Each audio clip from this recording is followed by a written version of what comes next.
Ladies and gentlemen, good day and welcome to the Q3 FY2023 earnings conference call of Kalyan Jewellers India Limited. This conference call may contain forward-looking statements about the company which are based on the beliefs, opinions and expectation of the company as on date of this call. These statements are not the guarantees of future performance and involve risk and uncertainties that are difficult to predict. As a reminder, all participant lines will be in the listen-only mode, and there will be an opportunity for you to ask questions after the presentation concludes. Should you need assistance during the conference call, please signal an operator by pressing star, then 0 on your touchtone phone. Please note that this conference is being recorded. I now hand the conference over to Mr. Rahul Agarwal. Thank you. Over to you. Good afternoon, everyone, and thank you for joining us on the Kalyan Jewellers India Limited Q3 and 9-month FY23 earnings conference call. We have with us Mr. Ramesh Kalyanaraman, Executive Director, Mr. Sanjay Raghuraman, who is the CEO, Mr. Swaminathan, CFO, Mr. Sanjay Mehrotra, Head of Strategy and Corporate Affairs, and Mr. Abraham George, Head of Investor Relations and Treasury. I hope everyone got an opportunity to go through our financial results and investor presentation uploaded on the company's website and stock exchanges. We will begin the call with opening remarks from management, following which we will open the forum for questions and answer session. Before we start, I would like to point out that some statements made in today's call may be forward-looking in nature, and disclaimer to this effect has been included in the earnings presentations shared with you earlier. I would now like to invite Mr. Ramesh Kalyanaraman, Executive Director of Kalyan Jewellers India Limited, to give his opening remarks. Thank you, and over to you, sir. Thank you. Good afternoon, everyone. The Q3 was excellent. The recently concluded quarter witnessed continued positive momentum in both footfalls and revenues across all the markets in which we operate. We recorded consolidated revenue growth of approximately 13% in Q3 FY2023 over the same period in the prior year, and 34% for YTD 9 months FY2023 over the same period in the prior year. Our PAT in Q3 was approximately 148 crore as compared to 135 crore for the same period in the prior year, a growth of 10%.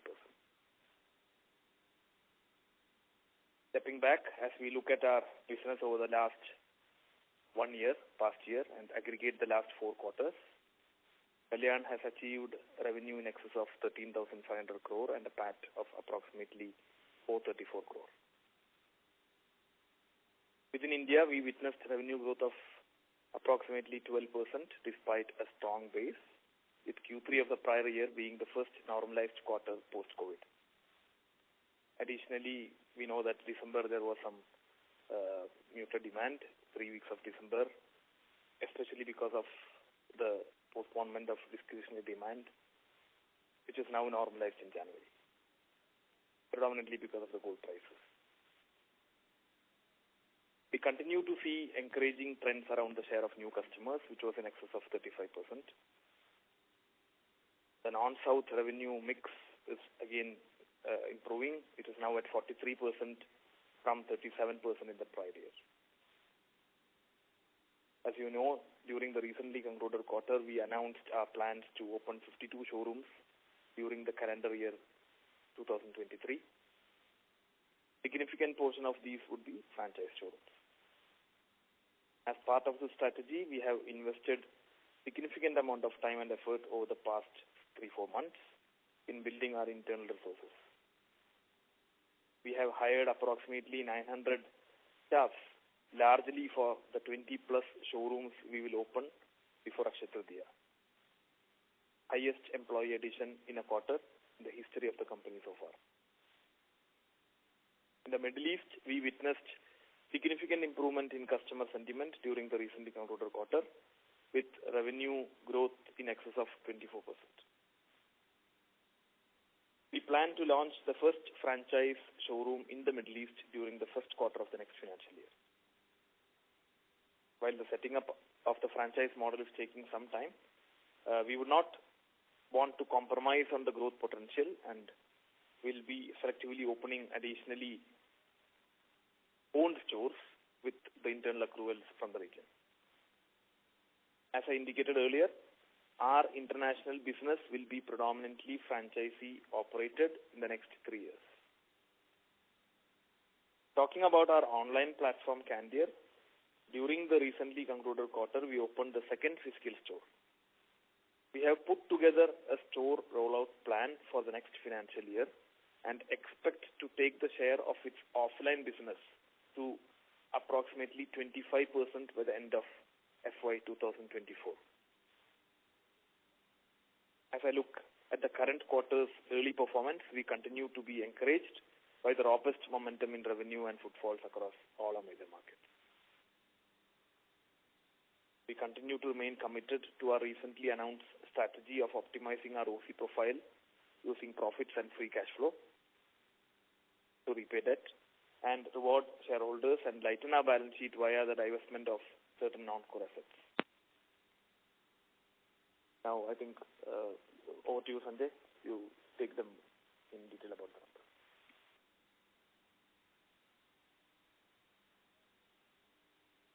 Thank you, Ramesh, and good afternoon, everybody. I'm really happy to be talking to you all after a great quarterly performance. For the just concluded quarter, our company reported consolidated revenue of 3,884 crores, a growth of 13% over the same period of the previous year. Consolidated EBITDA came in at 327 crores versus 299 crores in the same period of the previous year. And consolidated profit after tax came in at 148 crores versus 135 crores in the same period of the previous year. Next, I shall give you the breakup of the financial numbers between India and the Middle East, starting with India. For this just concluded quarter, our India revenue was 3,219 crores, a 12% growth when compared with the corresponding period in the previous year. And EBITDA for this just concluded quarter came in at 276 crores for the India business, a growth of 9% when compared with Q3 in the previous year. We recorded a profit after tax of 133 crores compared to a PAT of 118 crores in the corresponding quarter of the previous financial year, a growth of 13%. Moving on next about our Middle East business. Our revenue for the quarter in the Middle East came in at 641 crores, a growth of 24% compared to Q3 of the previous year. EBITDA in the Middle East business came in at 52 crores versus 46 crores in the same quarter of the previous year. The Middle East business posted a profit of 17 crores for the quarter compared to a profit of 16 crores for the corresponding quarter in the previous year. Moving on next to talk about our e-commerce business. Candere.com posted a revenue of 44 crores in the quarter versus 47 crores in the corresponding quarter of the previous year. And this quarter recorded a loss of 1.7 crores versus a profit of 26 lakhs for the corresponding quarter of the previous year.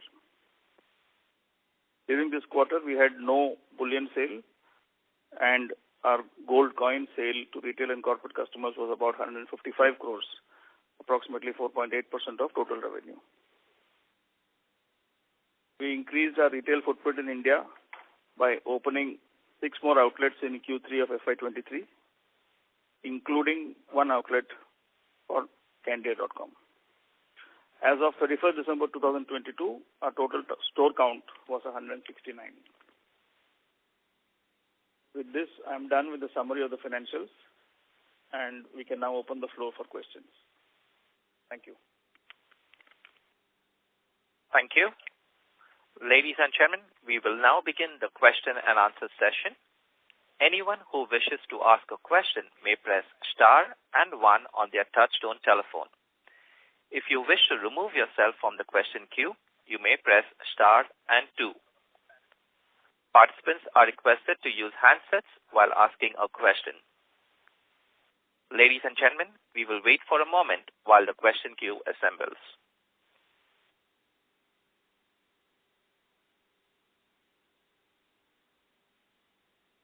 Our first question comes from the line of Shirish Pardeshi from Centrum Broking. Please go ahead. Hi. Good evening, Ramesh and team. Thanks for the opportunity. Hi. Yeah. You started with a very strong festive season. However, the base is also one thing which is there. But just wanted to check, I think this year there was a lot of competition on ground and everybody's tried to push the wedding jewelry. So in your sense, how the things and demand has happened per se, was it more skewed towards the gold exchange and gave the benefit of wedding jewelry, or things are now normalized and we are going back to the pre-COVID days, like the normalized sale? So any comments on that?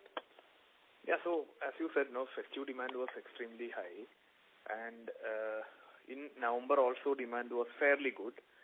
December was a bit of a flat to negative because of the gold prices especially, and that is how it was. So not because of competition and not because of any other factors. January is back on track. Everything is normalized and momentum is extremely positive, and that is how it is. Okay. So one follow-up here, that would you be able to quantify, saying that what was the SSG growth in quarter 3? No, I didn't get you there. Same-store sales growth? Same-store sales growth was approximately 5%. Okay. So in India, I mean. If I have to break that 12% India growth, 5% is SSG. Yeah. And the balance would be grammage, or how? So you are talking about grammage, volume versus value? No, I'm saying India business has grown 12%. Yeah. So in that 5% has come from same-store sales growth. Yes. 7% is from new stores. 7% is new stores. Yeah. And volume would remain flat. As I always say, we look at value because people come with a bucket only, because we don't. Yeah. Okay. My second question is that in the presentation you have said that we have executed 35 LOI for FOCO. However, the commentary is revolved around 900 people, 20 stores. So where this 35 and 20, I mean, is that the difference between 15 stores is going to come in next year, or if you can guide me that when these 20 stores will finally get executed? Okay, so 11 of the 20 showrooms will be in Q4 itself. Okay. Out of the 35 signed, 11 will be in Q4 itself, and remaining 9 will be before Akshaya Tritiya. Akshaya Tritiya is in April. Okay. And rest will be after Akshaya Tritiya. Okay. And this, what you have mentioned previously, this is all going to be non-metro, non-tier 1 towns and non-south markets. It will be non-south, but not necessarily non-metro. Okay. Got it. My second question on the margin front, maybe if you can give some color on the gold metal loans, how you look at, and basically the interest cost burden, what we should factor in. And the last view on the gold prices, because the gold has moved significantly higher. So any qualitative comments you can expect, because whenever the history tells that whenever the gold prices run faster, I think people will hold back the purchases. Yeah, so we will come from the last regarding the gold prices. When a gold price volatility is very high, the people take some time to adapt to the new price, and especially the discretionary demand, wherein people don't have a hurry to buy, and they might push their purchase to the next occasion, maybe a birthday or an anniversary or any other function which is happening at home. Wedding demand, they will not be able to push it too much or prepone it too much, because it has to happen on a particular date. So December, the last 3 weeks, actually, the revenue was not, the momentum was not very high. the demand was muted. It was actually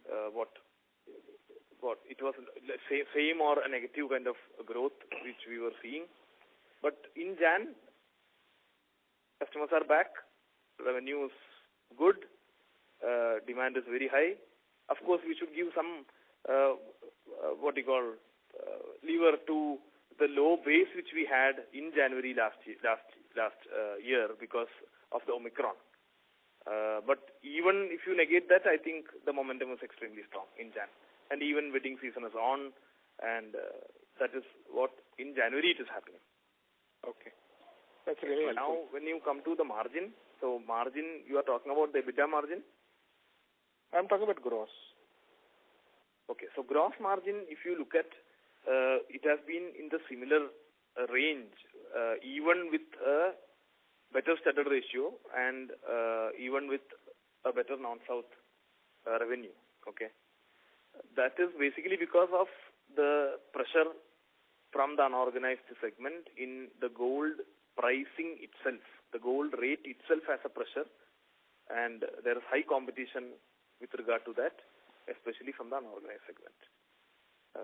Otherwise, the margin should have been improved more because we have a better non-south revenue and a better studded ratio as well. That's exactly. Middle East is stabilizing in the range of 15. Tourists are back, momentum is back. So Middle East is stabilizing in the range of 15.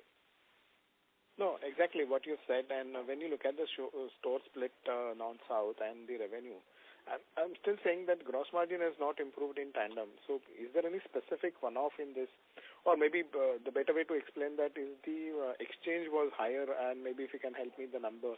What was the exchange number? Because in the presentation you have said that the new buyer contribution is at 35%. Yeah, so exchange is very similar to the last quarter and Q3 of the last year. It is in the range of 27-28% is the metal exchange which we have. It is not because of that. Metal price pressure was there in the quarter. It is even now there as we speak in January. The metal price pressure is there from the unorganized segment and from certain organized players as well. That is the major reason for the margin degrowth. Not degrowth in the sense where margin has not improved even after a better studded ratio and a better non-south revenue mix.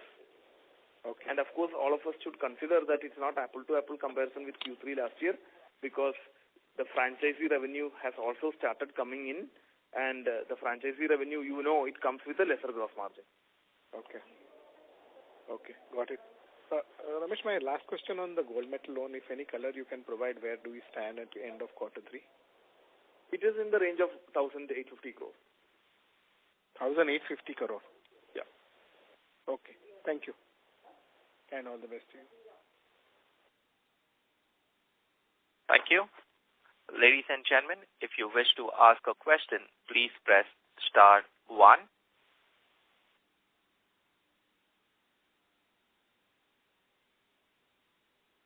Our next question comes from the line of Manoj Menon from ICICI Securities. Please go ahead. Hi team, just to start with a small query on the quarterly costs actually. So there is a comment in the presentation about certain one-off pre-operative costs for franchising. So would you be able to quantify this? Yeah, so that there were the major pre-operative expense was regarding manpower because we had to add approximately 900 employees during the last quarter, Q3. It is predominantly because of the store openings which we have lined up before Akshaya Tritiya. And to actually give a number, meaning it will be, the employee cost, per employee cost is in the range of 35 to 40K. That's the usual range of an employee cost. So EBITDA maybe 0.2%. Okay. Okay, understood. Thank you. Secondly, when you had issued a press release a few weeks back about 52 franchisees to be opened for this calendar year. There's also a comment in the presentation about some conversions from owned to franchising for capital unlocking, which you are attempting in South India. Does this 52 include this, or these are 52 completely new franchisee stores? So 52 will be store expansion. Over and above that, we will do some store conversion from south to non-south. Meaning the south stores we will convert to franchisee stores wherein the capital will be unlocked. Understood. Secondly, on the franchising bit, right, typically, if you could help us understand, let's say, what would be the typical size of the store, because given that these are mostly in smaller cities, towns, etc. And also, let's say, what is the typical starting inventory, of a franchising store? So inventory will be in the range of 20 crore, average I am telling. So there are stores which is even 25 or 28, but there are stores which even 18. So average you can treat it as 20 crore, and the first year revenue can be calculated as 50 crore, 2.5 stock turn on an annual basis. Understood. No, exactly. So which essentially would mean that mid to high teens revenue growth for, let's say, rolling 12 months is very likely only from expansion. Yeah. So Manoj, to give you more clarity now. So if you look at our store expansion for the past 2 years, usually the footprint growth is around 10%. Okay, and SSG will be 5%. So now the advantage is that this year, if you look at the next financial year, the store expansion will be 30%. So yes, you are right. The revenue growth for the next 2-3 years will be higher than the usual, because the store expansion will be stronger, or the higher number of stores will come, because the franchisee arm has been activated. Fair point, Ramesh. The only one finer nuance which I thought wanted to clarify was, let's say own store versus a franchising. You could actually book the entire inventory on day one, whereas it will take a certain ramp up, in an own store. So in that sense, rolling 12 months, is likely to be higher because you will end up having more primary sales versus secondary. Yes, correct. So because it comes in day one, and that is going to be the scenario for continuously. Now it's meaning. Fair point. Yeah. No, fair point, actually. Got it. And lastly, any update which you could give us, the larger audience, in terms of the progress on the non-core assets divestment? Yeah, you mean the aircraft, right? Yes. It's still there in the presentation, but just anything more. We told you last time. We have engaged a consultant to explore divesting the aircraft, and we continue to engage with them very closely, and they are actively exploring options to sell the aircraft. Okay, the market conditions, is not the most ideal, but we remain committed to follow through on our stated intention, and even if we need to take a modest write-off, we will go with it, because the intention is to liquidate the aircraft. And we should expect some potential, meaning maybe a write-off, but that's what we see from or hear from the market. But very early for us to come out with a number or to quantify it now. No, fair enough, actually. No, I think even if it's a small write-off, it's anyway non-cash charge, actually. So it's a non-cash write-off. Yeah, absolutely. Sure. Thanks, guys. All the best. Thank you. Thank you. Our next question comes from the line of Nihal Mahesh Jam from Nuvama. Please go ahead. Yes, thank you so much, and good evening to the management. Sir, I had one question, which was on your opening remark about the competitive intensity. So, two parts to that. First is this specifically in the south part where you're facing this competition from the unorganized channel, or is it pan-India? And second, what has led to this kind of increased competitive intensity over the last few months? So it is pan-India situation. It's not only about South India. It is majorly because of the duty hike a couple of times. The difference between the gold which comes through the proper channel and otherwise the parallel market, the percentage is getting higher and higher, no? So that is the major area which actually is the reason for the price competition in the market. There's a sizable difference, in the duty. Sure. So that is the main aspect, or any other aspects which has changed, which is leading to the increased competitive intensity? That is the main, meaning we compete with mostly unorganized segment and certain regional players, right? That's the major competition for Kalyan per se. And the major pressure comes from the gold rate itself, and the reason for the same is the duty increase, and that is where. But one thing what we think is that the government is taking a lot of measures, making hallmarking compulsory. Again, they also realize that there is a kind of situation here in our country, and once it gets stabilized, I think the competition pressure will be coming down, and there might be one gold rate across the country in the next 1 year, at least amongst the organized players. That's what we think. Appreciate that. Just one more question I had was on the non-core assets. Other than the aircraft, I think there are certain land holdings also. So is there any update on sale of those that you may want to just highlight? So that we had told you that that is predominantly, when there is a lot of free cash and we don't use that cash for any expansion. So this year, if you see, we have had expansion for our through our own store also. So predominantly in the next financial year, when there is free cash flow, because the expansion is going to be majorly driven by franchisee, that cash will be utilized to repay the bank debts, which in turn might free some lands mortgaged in the bank, which will be liquidated. So again, first thing is that the proceeds from the aircraft, of course, will be the first round of repayment of debt, and over and above that, the next year cash flow will also be utilized for the same. Got that. That was it from my side. I wish you all the best. Thanks. Thank you. Our next question comes from the line of Naresh Vaswani from Samishka Capital. Please go ahead. Yeah, hi, sir. So, my first question was on the franchisee model. So, in that, what will be the inventory days on our books?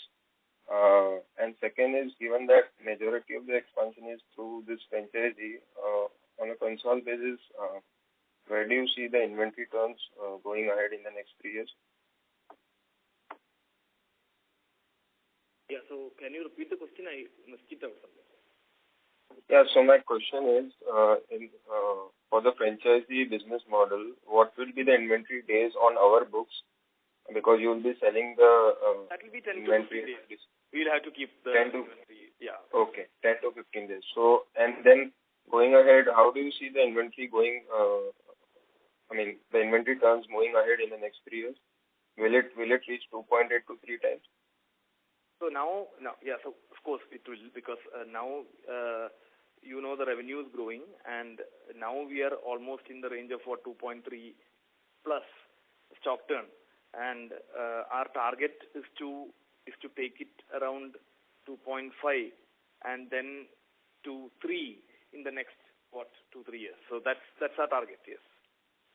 Okay. And how will the gold hedging be done for this franchisee partners? We don't own the inventory. It is owned by them. So correct. Yeah. So we don't, meaning we don't take the responsibility of hedging. So it is owned by them. The inventory is owned by them. Right, but if they don't hedge, meaning, I hope you understand. Right, but if they don't hedge, then that would be a risk to this business model, right? Yeah. So we have created a framework wherein the gain which they get in the inventory, they don't take it as they will not be able to take it out, okay? Because for us, the inventory should be in quantity rather than only the amount. So we decide a certain kilogram of inventory which has to be there, and it has to be refilled every day with the customer cash which is coming in, okay? And inventory risk is passed on to them, wherein it is not going to have any liquidity issue there, right? It's only a more of a P&L issue, and even the gains will be used to replenish the inventory only, refill the inventory only. There is no cash flow risk is what I'm trying to say. Okay. And will it be possible? They don't close their book every quarter and all. No, they don't have that pressure, right? They are a individual company, so that's how it is. Okay. And given that now majority will be franchisee owned, will you be sharing these details separately from the next quarter also? The franchisee Not from the next quarter. revenue? Yeah, because now it is a very competitive information because the number of franchisees are very small. When it reaches a critical mass, we will surely start sharing it individually. Okay, thank you, and all the best. Thank you. Thank you. Our next question comes from the line of Samir Dalal from Natparlal and Son Stockbrokers Private Limited. Please go ahead. Hi. So a lot of the questions that I had were answered. There's just one thing, the 6 franchisee stores that you've opened already, if you can give us a brief on how those have been performing and have they reached break-even, exactly what's happening at these 6 franchisee stores? Yeah, so it's on track. Revenue is on track, and because right from day one it becomes break-even, right? Because store level expenses are very minimal, right? So it almost 6 to 7% is the store level expense, and the margins are 20% plus. So from day one it becomes break-even. Okay, so the franchisee stores which were opened, everything is on track. Most of them have gone through the Diwali season. The revenue is going as per the targeted revenue which we needed. Profitability is strong, and there are franchisees from this so-called 6 itself who have come back to us to take the next set of showrooms. So it is going in the right direction. Okay, and the second question, just a follow-up. So what the previous speaker was asking, when the franchisee doesn't hedge, and you all have some sort of a profit share with the franchisee, right? So when the franchisee doesn't hedge and say the gold prices change drastically and it affects their profitability, wouldn't it affect your profitability if they haven't hedged it to some extent? No, so we sell it to them with a gross margin which we have pre-decided. That is how we sell it to them. Okay. That is predominantly in the making charge, wherein, for example, if my cost is X, we sell it at Y.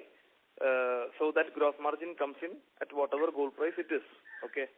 And regarding the hedging of gold by the franchisees, you know that how they operate it is that whatever cash comes in, they buy the gold on the same day and they refill it. So there is no cash flow risk except valuation risk when it comes to their gold prices. Okay. And they do not close their books every quarter. They are not bothered on the volatility of their gross margin every month or every quarter. So for a traditional jeweler kind of setup, hedging is not actually necessary because it does not affect his cash flow. Okay, but that would affect his profitability, and you, I believe, have some sort of profit share. That's what I'm trying to address. So our profit share is when we sell, meaning... So you are taking your profit up front, you're saying. For example, if the cost of a product is 1%, we sell it at 10%. That 9% is our margin. So for us, gold rate does not even impact us, right? Okay. And you're taking this margin after, because you all are working on a FOCO model, which is franchisee owned but company operated. That means the staff that is selling is all that is on your books. So you are taking the profit, including the staff cost, everything, you're taking that upfront. Is that fair to assume? Correct. So any risk on anything, it lies in the franchisee's book and nothing to you at all? Nothing at all. Okay, perfect. Thank you. Thank you. Ladies and gentlemen, if you wish to ask a question, please press star 1. Our next question comes from the line of Rajiv from DAM Capital. Please go ahead. Yeah, thanks for the opportunity. Sir, can you throw some light on the Candere degrowth?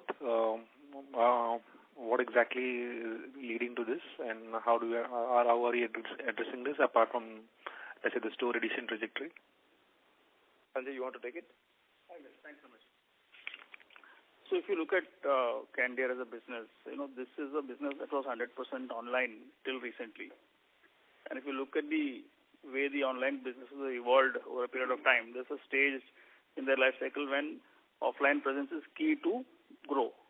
So we are in that phase. We are transitioning to a model where we will be online plus offline. If you look at the competitive landscape, that's also how businesses have scaled. As of now, we have 2 offline outlets operational. As Ramesh mentioned in our opening remarks, we have a strong plan in place for the next financial year to ramp up count on our offline outlets. And as you ramp up on offline stores, growth will come back. And I believe by the end of next financial year, offline revenues will be at least 25 to 30% of total revenues. So we have a clear pipeline in place for offline stores to come through, as well as visibility on how it will work for us. And this 25%, will be contributed by, let's say, what is the assumption in terms of store count? What I meant to say was offline revenue will be 25% of total revenues in the Candere business. No, I got that. But those are two stores as of now, right? So let's say by FY24, and where do you want to take this two numbers? By the end of next financial year, we should be at about 30 outlets totally. Okay, great. And secondly, in terms of the Middle East operation, so there was mid-teen SSG there. Can you help with that? Is there an operating leverage which can kick in there and which we haven't seen this time around? Yeah, so Middle East, again, I told you that, of course, when the revenue growth is there in the range which we see now, operating leverage should start stepping in. And if you had noticed, the gross margin level has a degrowth, wherein pre-COVID it was in the range of 16-17%. Now it's in the range of 15%, which was, of course, forecasted, because once the revenue momentum starts kicking in, tourists come back and competition starts kicking in, we had expected a 15.5 gross margin, which is on track. But when the revenue top line grows, of course, there can be operating leverage should start kicking in. And again, we have a franchisee plan also in action there, as I mentioned, and we will be working on it in such a way that in the next 2-3 years, I think it should be a predominantly franchisee-driven arm for us, Middle East. Sure. And in a few opening questions, you talked about 5% SSG on the overall India business. Can you break that into South and non-South? Because the South piece hasn't moved much. So is there an SSG significant, a low single-digit SSG in the South piece? Yeah, so South would have grown only, less than 2%. If you look at the total growth itself, non-South would have grown at 28%. I'm not talking SSG. The total revenue growth from non-South market would have been in the range of 28%, and South in the range of 2%, and almost everything is SSG in South. But the 28% everything is not SSG, because we have added showrooms only in the non-South, predominantly in the non-South region for the past, couple of years now. Okay. That is one of the reasons that the non-South revenue growth is much more than the South. But again, 1 or 2 areas where the South revenue growth is not as much as non-South, even the SSG is majorly because the base was higher in the last year, because you would remember that there were a lot of migrations happening during that time, where people were staying in their hometown in South India during the last year in Q3. And again, in December this year, when the gold prices went up, the discretionary demand usually gets impacted in Kerala, Karnataka and Andhra Pradesh, because December is a high discretionary demand month for these three markets. So the impact was there in December, which would have again impacted the South revenue. Sure. And if you can help me with how does this share of new customers at 35% tie up with the SSG and let's say by market, this 35% is largely non-South. Is it safe to assume that? Yeah, so it should be higher than, meaning non-South, new customer growth will be surely higher because the new showrooms, all the customers are new customers. That is how it is. But otherwise, the ratio, how we see is that if we have 100 customers coming in or 100 invoices done, 35% of that is from new customers. New customers, we see is that if they have not come to us in 2 years, we treat them as a new customer. Sure. But in the South, this number would be, I mean, can you give some color there? Yeah, so I don't have a number right now, but there will be a healthy new customer addition in the South as well. Sure. Then thanks a lot. Thank you. Ladies and gentlemen, if you wish to ask a question, please press star 1. Our next question comes from the line of Shirish Pardeshi from Centrum Broking. Please go ahead. Yeah, thanks for the opportunity and follow-up. Ramesh, I'm slightly confused. You mentioned that we will open 52 franchise stores, correct? Yes. That will come up in F24. Okay, so yes. Okay. Calendar year 2023. So okay. That was the announcement, but yeah. You can keep it as 52 showrooms for the next financial year as well. That also what. can be. That's what. It's almost the same. So my point here is that today when we see that we have existing stores and our store count in India is about, if I exclude Middle East, about 137 stores. So 137 plus 52 franchise. That's the correct way to look at it. Correct. And on top of it, my question was, we earlier had said that about 14-15 stores we will add our own store. Yeah. Will that take a backseat or we will still open our stores also? Next year, we will predominantly do only franchise. Our store expansion will not be there. It will be very minimalistic. It will not be in the range of 14-15 because, as I mentioned earlier, the next 2-3 years, our primary focus will be to use the existing the excess cash flow to repay debts, take out the non-core assets, liquidate it, further lighten the balance sheet. That will be the next 2 years. And again, 52 openings itself needs a lot of bandwidth, right? So over and above 52, we would not do the 10 or 15 own stores. Got it. My second question, what Sanjay just mentioned, that today we are having Candere 2 offline store and we're going to take it up to 30.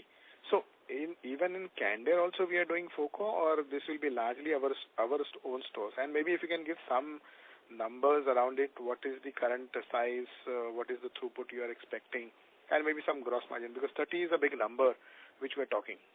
Yeah, so initially there will be a lot of own stores and we have franchisee inquiries coming in, but we would not do immediately. We will just wait and watch for our existing own stores to get settled down and then only do franchisee for Candere. So you mean to say all 30 will be our own stores for FY24? It need not be, but at least a dozen will be our own. Okay, got it. So half of that you are saying that will be our own store. Yeah. And in terms of revenue, any number you could provide, what kind of monthly, annual revenue we can build in our model? Yeah, so average as the inventory levels in these kind of stores are in the range of 1.5 crores, and the average stock turn is around 4 to 5. 4 to 5. Yeah. Okay. And my last question is on slide 35. You have mentioned that South revenue has grown only 2%. Yeah. Now, this is one reference point. The market leader in the organized industry has taken South as a case, and they're putting a lot of discounting. They're putting a lot of new designs, and they're trying to target the wedding jewelry. Now, is it the fact or outcome, or is the result that the competition from the organized players is also heating up, and that's why the South revenues is taken sluggishness, or maybe there is genuine demand that people have withhold the purchases? No, not at all. Because October and November, the revenue was strong in the South. December usually comes with a lot of discretionary demand in South India, especially in Kerala, Karnataka and Andhra. Kerala comes with Christmas and Andhra, Karnataka comes with other festivals like Sankranti, etc. And that is the reason for the South being 2% and non-South being 20%. And again, one more thing which has to be highlighted is that Q3 in the last financial year, the base was heavy in South India because there were a lot of people who were working in the metros who were settled in the South, and the base would have been higher in the South. And otherwise, we don't see any competition from any new or existing organized players in the South, because you know that we are one of the leading players in the South India. Sure. And my last question on ROC. Right now we are in the range of 16-17%. And I think at 2-3 slides you have mentioned that the focus is going to improve with the capital light, asset light model, and we are going to improve. So is there any meaningful target you have in mind over next 2 to 3 years which you can spell it out right now? Yeah, Brian, you want to take it? Shirish, we don't want to give a number here, but we're looking at meaningful improvement in ROC profile over the next 2 to 3 years' time. Okay. All right. Thanks. Because his franchise showrooms are coming with no real capital employed. So that will clearly improve the return profile. And also, we're trying to reduce the capital employed by divestiture of assets as well as conversion of showrooms. So I agree, Abraham, what you said that, but say today we are talking about 52 number over 136. Yeah. So almost 40% number, we're talking about the franchise stores. So does that mean, I mean, arithmetically, are we targeting 35-40% to reach to next 3 years? That's like a big number. I know, it's a meaningful improvement from where we are now. Yeah. Okay, no problem. Okay, thank you. Thanks. Thank you. Ladies and gentlemen, a reminder, if you wish to ask a question, please press star 1. Our next question comes from the line of Sanika Kemani from Middleton Capital Advisors. Please go ahead. Hello. Hi. Hi, sir. First of all, I congratulate you for a very good set of numbers. So, my question is that in the last budget, the government has just shown a lot of thrust in the lab-grown diamonds. So, I want to understand what impact will this have on our business. And my second question is, are we looking to venture out in this segment? So, we are closely watching the market. As of now, we are getting very limited inquiry for lab-grown diamonds. The supply ecosystem is developing in India. The government is also giving incentivizing for the same. And as and when the demand grows for that segment, we will be there to meet the demand. Okay. Thank you, sir. Thank you. Thank you. Ladies and gentlemen, if you wish to ask a question, please press star 1.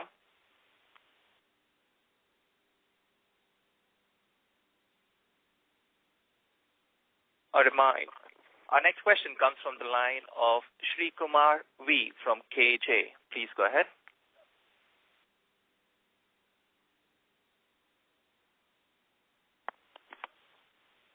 Ladies and gentlemen, the line of Shri Kumar has disconnected. If you wish to ask a question, please press star 1.